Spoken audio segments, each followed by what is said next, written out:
Welcome to We Won, Let's Eat, the Jewish food podcast. I am Lonnie Goldsmith of TC Jewfolk, and I'm joined by my co-hosts from Fancy Dinner Club, Matt Erickson and Bradley Machov. So on this first episode of our podcast, we are discussing the best Jewish holiday foods. We are coming into the high holiday season. We are very close as we are recording this, and Jews love food, and we love to eat. Holidays are all about the food. What to you, Matt, is the best Jewish holiday food? Matzo ball soup. It's every holiday food. It's always there, and it's always good. It's not always good. In my family, it is. Okay, that's fine, and in my family it is too, but I've had plenty of other people's that... I've had bad matzo ball soup. I have had bad matzo ball soup, too. If we're talking about holidays, it's family and family recipes. I've had bad matzo ball soup at restaurants, but I rarely have bad matzo ball soup when it's homemade. I've had bad homemade matzo ball soup. That's really a shame. I have made bad homemade matzo ball soup. Not intentionally, to be sure, but I have made bad matzo ball soup before. Did you serve it?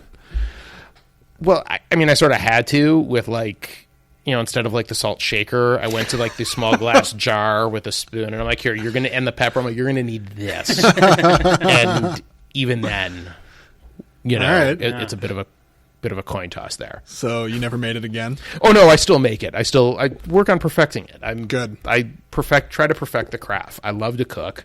At least in my house, I do a lot of the cooking, and I love it. And I will, you know, play with recipes and techniques and try to make it work.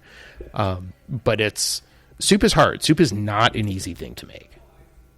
Yeah, it's like it's easy to make. It's hard to make well. You can throw a bunch of stuff in a pot and mix it around and cook it for a while. Call it soup. Call it soup. Yeah. But it's hard to make well. Yeah. And this is where I have to give a shout out to Phyllis Brzezinski, who makes the biggest matzo balls that are somehow fluffy all the way through. That's phenomenal. It's like a freaking softball in a bowl. It's incredible.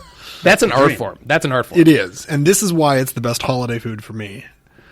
So you prefer clearly the lighter, fluffier versus the denser. You want floaters, not sinkers. Okay, that's fair. All right. That's fair. Bradley, what's what do you think the best holiday food is? So there are a lot of good options, and I've been struggling to narrow it down to one, but I think the one that really makes it like my eyes roll into the back of my head of like, this is so good, Simmus.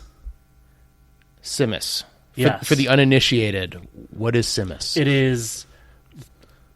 I don't honestly know what it all is in it, but it's basically like pulled brisket and carrots stewed together with like a bunch of brown sugar, I think. Huh. I just call it brisket. Yeah, that's... Well, it's not brisket. Like, it's not like... It's more of a stewed kind of thing. Sure. It's not... I mean, there's also brisket on the buffet table. For my Rosh Hashanah. We usually have it at Rosh Hashanah once a year. Okay.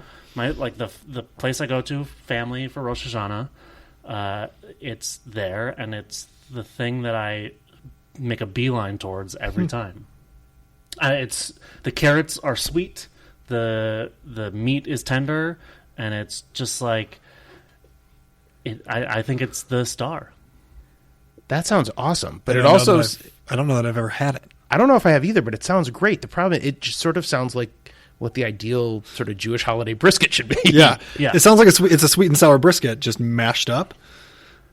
Sort of. I mean, it's not like there's nothing sour really about it, but it's just it's like mashed, or is it like a pull? It must not be brisket. No, there's like... I'm going to Google this. Yeah, I should have. What's your favorite food, Bradley? I don't ask what's in it. I just eat it. you know it's like a good Jewish boy. Yeah, right. When it's on the table, you eat. Yeah, there's still the bones in there, so it's like stewed like on the bone.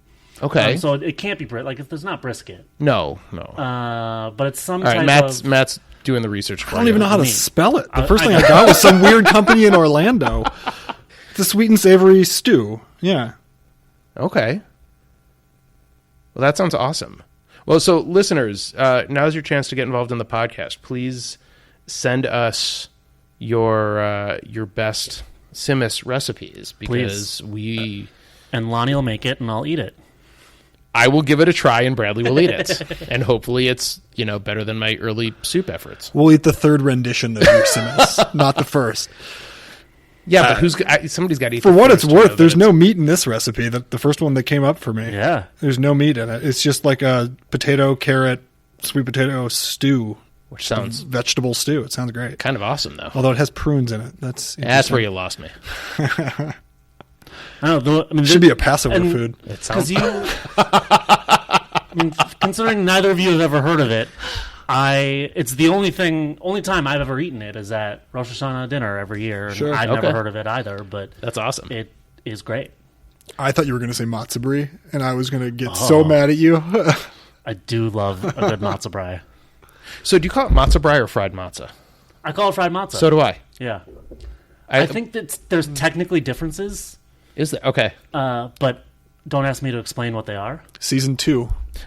Clearly. Well, my wife, spoiler, my wife did call it matzo brie once, and I had to ask her what she was talking about because I had no idea. It's a vehicle for syrup. Yeah. That's all it is to me. My children would agree with during you. Passover. During Passover. During Passover, Yeah. yes, absolutely. I have made it not on Passover, though. I do love it. I used to all the time, and then I learned that matzah maybe not the best for you. Yes. Hence the Simas for Passover. That's right. Yeah. Exactly. I'm going to use that now. That's good. That's Yeah. a good one. You'll have to hang on to that one for the Seder. Yep. So what I think is the best Jewish holiday food Please. is stepping on a future episode, blintz souffle that we make for Breakfast. Okay. Frozen blintzes. Specifically the souffle? Specifically Okay. souffle. Now, I love blintzes anytime. Anybody who has a good... I would love to try to make them one time. I can't get the crepes thin enough, and for that, I will buy the frozen. I don't care. I will buy frozen cheese blintzes or go to a deli that has good ones, if that existed in the Twin Cities. Shots early. Taking shots early, sorry. As a relatively recent article I posted on TCG Folk makes clear, I'm not a huge fan of blintzes. I don't dislike That's blintzes. right. That's right. You did say that. I'm nonplussed by them. So Okay. for you, it's got to be cheese blintzes. It's cheese blintzes. Yeah. I am not I'm a weird food person. I think like all of us, we like what we like, we don't like what we don't like. I like apples, but I don't like them cooked. I don't want them in things. I just want to pull an apple off a tree, eat the apple. I'm snobbish about what I like in the apples. I don't like cooked fruit.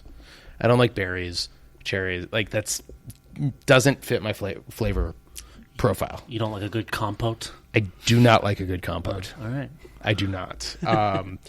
And so, yeah, for me, it's cheese blintzes, and it's sour cream and eggs and vanilla and sugar. Mix it up, pour it over the blintzes, throw it in the oven for a while. Voila. Yep. I can't argue with it. I go straight for it every breakfast and every Rosh Hashanah. It's always at both. But you have it at both. Anytime we can. It shows up at Hanukkah too. So interesting. They're delicious. You they just said how much you loved it. So they are delicious. It's like matzo ball soup. To me, it's a breakfast. One of the best Jewish foods. So just put it at everything.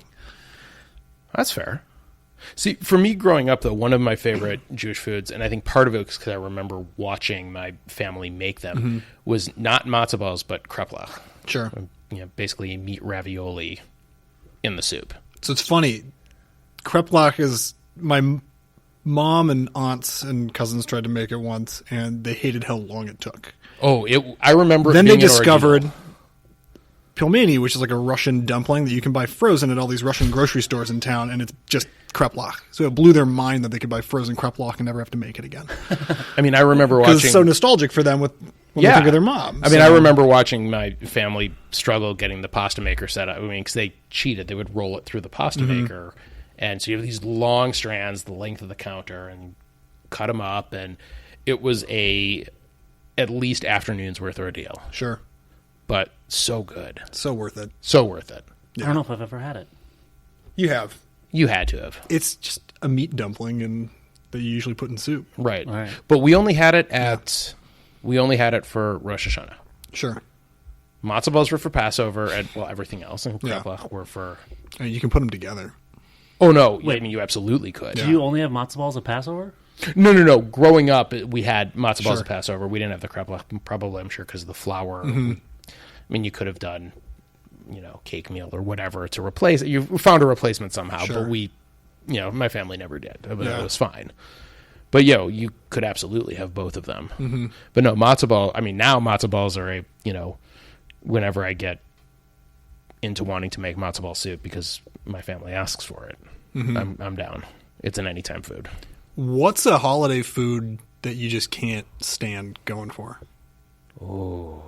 I mean, we've talked about our favorites, but what's on the won't touch it with a 10-foot pole list? Chopped liver. Oh. Huh. Easy. It was for me. I've grown to like it. Have you? Only my mother-in-law's chopped liver. Basically anything she makes I'll eat other than gefilte fish. I like gefilte fish. I can't do it. I just can't. No amount of horseradish makes that edible for me. I don't mind it. Now, my stepmother makes her own gefilte fish. Yeah, my mother-in-law does. And everyone says it's amazing. I can't eat it. Oh, that's fair. No, chopped liver, it can't get from me to the next person fast enough as it goes faster on the table. That's plain and simple. And I understand why people like it and why it's a traditional Jewish food. I get that. It's not for me, not in my tradition. Bradley? I don't know. I don't love chopped liver. I don't love gefilte fish. I'll eat them. This isn't like a Jewish food, but it happens, I think, every Rosh Hashanah, if I'm not mistaken, at our Rosh Hashanah. There's some Jell-O thing that we have. I'm not a Jell-O person. It's obviously not, Jell-O is not Jewish necessarily, but I'm going to say that for now, and if I think of anything else, I'll let you know. But that gets into a whole thing, right? Like, what is a Jewish food? And really, it's anything you associate with a Jewish holiday becomes a Jewish food. Like, we have a wild rice dish that my bubby made that I'm sure she pulled out of a magazine in the 50s or something that said every holiday, and it's just become a quintessential, like... That's the most Jewish food Minnesotan thing I've ever heard of, I think. It is, and it is delicious, and I look forward to it every time. Do you like wild rice dishes outside of that dish? Yeah. Okay. Yeah. This one's like really creamy and has mushrooms and some other veggies and stuff in it. It's great. And we all associate it with holidays, but it's not Jewish in any way, shape, or form. Yeah, that's great. Do you have anything, Lonnie, that you have at any of your holidays that isn't a Jewish food that is like just become a tradition for you? Well, I don't know. I think, the closest thing probably would be it's always been called a carrot cake, but it's really a carrot mold. It's made in a bundt cake, and it goes, and I'm trying to figure out the where this recipe comes from. I got it from my grandmother, who I believe got it from, my grandma is my dad's mom, who got it from my mom's mom, who got it from her son-in-law's mom. Right, we're talking about like 5 generations passed down. Well, and now it's already a Jewish food. Right, and I'm pretty sure the chain is lost somewhere. But, my grandmother, before she passed away, gave me the recipe, gave me $10 to go buy a bundt pan, because she was supposed to pass it down, and it got given away before she could do so. So she's like, here, I apologize, go buy a bundt pan.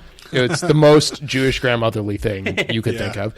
And there's nothing inherently Jewish about, shredded or, finely grated carrots, a crap ton of sugar and shortening, and eggs, and you have it, but it's not Rosh Hashanah if I don't make it. At all, and we tend to go back and forth, whether myself or my cousin Michael, who believe the recipe came from his great-grandmother originally, is where the chain starts. He and I tend to alternate who makes it each year, but I try to claim it. It's a ton of work, but I love it. That is just what the holiday is. Great. There's nothing inherently Jewish about it at all. Yeah. But I think you're right, though, Matt. I think anything that is a food served at your Jewish holiday table that is traditionally at your table is a Jewish food. It's a Jewish food. I mean, that's the Jewish experience in general, right? Just adapt and move on. At my breakfast every year, there's a tomato soup. And as I asked for the recipe once, and they basically said, it's just Campbell's tomato soup. But for whatever reason, isn't it great? It is so good. And I look forward to it every year. But you won't go buy it yourself for 69 cents. No, because there's something special in it. There's no way I can make it like they make it. And also, it doesn't taste as good if you're not starving yourself all day first. That's also true. But those are stories for episode 3. We'll get there. So. We'll get there. There's something about the holiday spirit, right? Like, there's just something...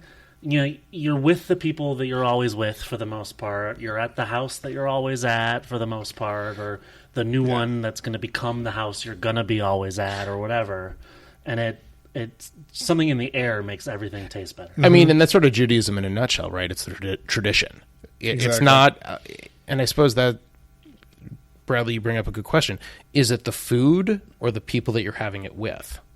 Or is it both, or all, or none? I mean, what? I don't know. I don't know the answer. I wish I did, but I think that's, I think that's part of it. Well, we talk a lot when we go out to dinner about what makes a restaurant stand out is the service, and the food can be great or it can be horrible, but the service is really going to be what makes you remember a restaurant or not. And I think that can be said about the people at your holiday dinner too. Those are the memories you're going to have more so than just what anything tasted like. Do you have a favorite? Do you have a favorite holiday for Jewish food? I mean, how do you beat Hanukkah with anything fried? Like, just I guess that's the American Jew in me. Just wants it all fried and handed to me potatoes, on a plate. fried jelly donuts, blintzes. You can fry them up, right? Like, it's all great. I mean, that's the easiest one, right? I think as a kid, that's the one you always look forward to with those foods. Yeah. I've come to appreciate Passover a lot more. I don't like matzah. I avoid it like one of the plagues. But the little known 11th plague. Yeah, right. And we're back to Simus. This episode has come full circle. But it's all the little symbolism in all the foods. You understand so much more of the meaning and the ritual and the tradition behind all of it. And Harosit's delicious, right? Like, how do you not? How have you not brought that up yet? That's a great point. It's so good. It's raw apples, so Lonnie's happy. Oh yeah. And then what? Like nuts and wine and cinnamon, and I mean, it's just great. Walnuts or pecans? Walnuts. Okay. I've never had it with pecans. It's not bad. It doesn't sound right. My wife doesn't like walnuts. She prefers pecans. I prefer walnuts, so we make both. I'm happy to make both. I mean, it's not a chore to make it because apples, nuts, and sugar. How are you gonna get upset? Exactly. Right? No, I mean, by the end of the holiday, I'm just sitting there on the couch with a bowl and a spoon, and just whatever's left is getting eaten. And it gets better with age, too. Oh, the longer it ages so well. You just got to get right to that line where you shouldn't eat it anymore. Right. Well, the key is remembering to make it at least a day before the Seder. Yeah. Otherwise, it hasn't sort of all come together the right way. That's Passover, right? Matzo ball soup is associated with Passover more than anything else. We have it all the time, but Passover, it's different. And you bring in all the stuff on the Seder plate, and brisket is always happening. Yeah. It's just great. And you have just the whole meal itself is an event. Yeah. Sort of very much the quintessential, I think, Jewish holiday, because it really, although again, I think every holiday is about the food. I mean, what's the essentially saying goes, they tried to kill us, we won, let's eat. Jewish history in 3 seconds. Basically. Yeah. We hope you enjoyed the debut of our new podcast. Please join us. Episode 2 drops next week, where we go deep in dissecting and analyzing the best Rosh Hashanah food, apples and honey. Thanks for joining us. We Won Let's Eat, the Jewish Food Podcast, is a product of Jewfolk Inc. You can email the show at podcast@tcjewfolk.com or find Fancy Dinner Club on Instagram @Fancy Dinner Club. Music for the show is from Dan Israel and his newest studio album, social media anxiety disorder. Check out his album release show on October 4th and get more information at danisraelmusic.com.